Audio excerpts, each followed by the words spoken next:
2017's top-selling and most played games on Steam have been revealed. And perhaps surprisingly, not many of those games actually came out in 2017. PC gaming platform Steam has revealed multiple Best of 2017 lists to highlight the year's best performing games. The lists include things like the top new releases, best-selling VR titles, and top early access graduates. But the main event is the top sellers list. It's called top sellers, but it actually is a measure of all forms of Steam revenue generated by games. So you will actually see some free-to-play games on there, since it counts things like microtransactions and DLC as well as actual sales. Like last year's list, it includes 100 games but is not ranked 1 through 100. Instead, it's broken into tiers like Platinum, Gold, Silver and so on. The Platinum tier features the top 12 games of the year, and there's a couple of interesting things there. Firstly, Ghost Recon Wildlands, PlayerUnknown's Battlegrounds and Divinity Original Sin 2 were the only games actually released in 2017. Everything else is older. The rest of the list, which remember is not in any particular order, includes GTA 5, Rocket League, Counter-Strike Global Offensive, Dota 2, Witcher 3, Warframe, Rainbow Six Siege, H1Z1 and Ark Survival Evolved. We should maybe point out that Ark did officially release last year, but has been available in early access on Steam since June 2015. As for the other lists, Valve revealed there's been over 1,000 new VR games released on Steam this year, with Fallout 4 VR, Superhot VR and Rick and Morty among the top-selling titles. The best-selling early access graduates included, unsurprisingly, PlayerUnknown's Battlegrounds and Ark, but also some dark horses like Ultimate Epic Battle Simulator, Torment Tides of Numenera, as well as other titles like The Long Dark and Divinity Original Sin 2. And as for the most played games on Steam, Valve actually bent the rules and made it a top 107 list based on peak number of simultaneous players. Each game on the list passed 15,000 concurrent players, and interestingly, Valve have excluded a few titles that only had a short-term spikes in player count due to running giveaways. The list is topped by all the usual suspects: GTA 5, PUBG, Dota 2, CSGO, Ark, as well as Warframe, Payday 2 and H1Z1. So yes, a bunch of charts. Last year they only did one list, which was the top sellers, and that was 100 games, and you know, it's basically like a last-ditch do you want to buy these games exercise, because all these games are in the Steam sale, so it's kind of a way of highlighting Steam sales. But you can still see what has been doing really well that year, and this year they've kind of doubled up on it, and rather than just give you this one list, there's like a bunch of different lists that cover different fields. It is interesting stuff. It always surprises me to see so many older games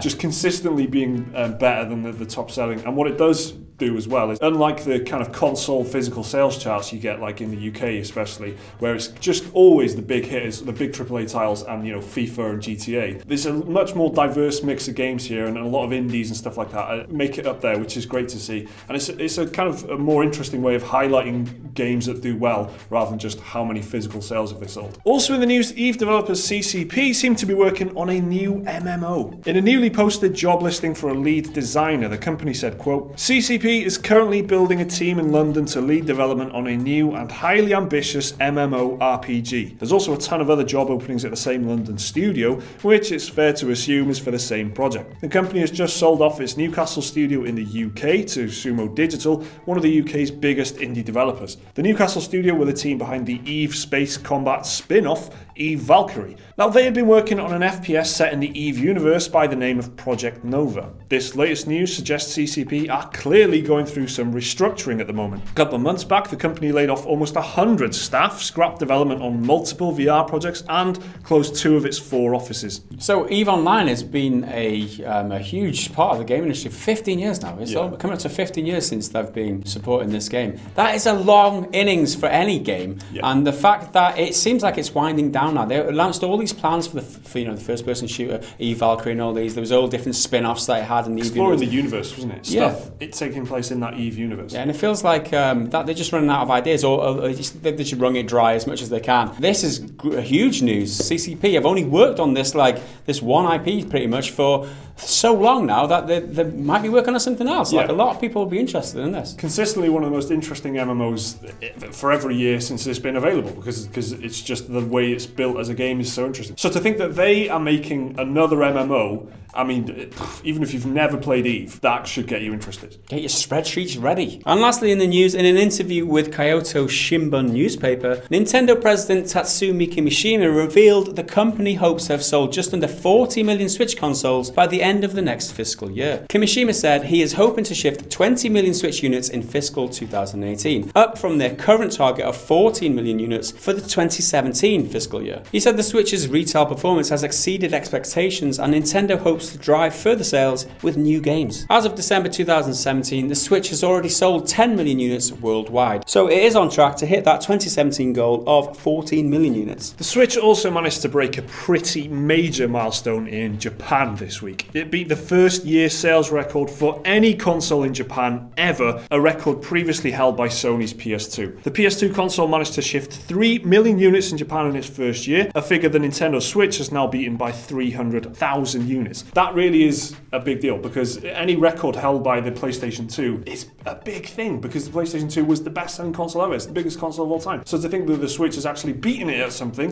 which in this case is first-year sales in Japan, that is very significant, and that is another very positive sign for Nintendo and the Switch in the future. What a success this has been compared to the Wii U. It's unbelievable what a turnaround it's been, to be honest. You got one, didn't you? I did buy one, finally, yeah. Nintendo Bros. Called it. That's the thing now, Mac. The unofficial, yeah. I'm not saying we're better than Mario and Luigi, but... I said that in the previous video for those. Oh, sorry, there's joke stealing there. Yeah. Part theft. And, I'm sorry about that. And so someone commented, Nintendo Bros, I'm unsubbing. But, you know, I mean, obviously thought I was serious about it. I was only half serious. So there you go, they were the top sellers, most played games on Steam this year. What was your most played game? Let us know down below. Remember to like the video if you enjoyed it. Please do subscribe if you want to see more stuff like this every single day. There's another video right there which you can check out right now. And, of course, the link to Patreon if you want to support the channel. See you next time.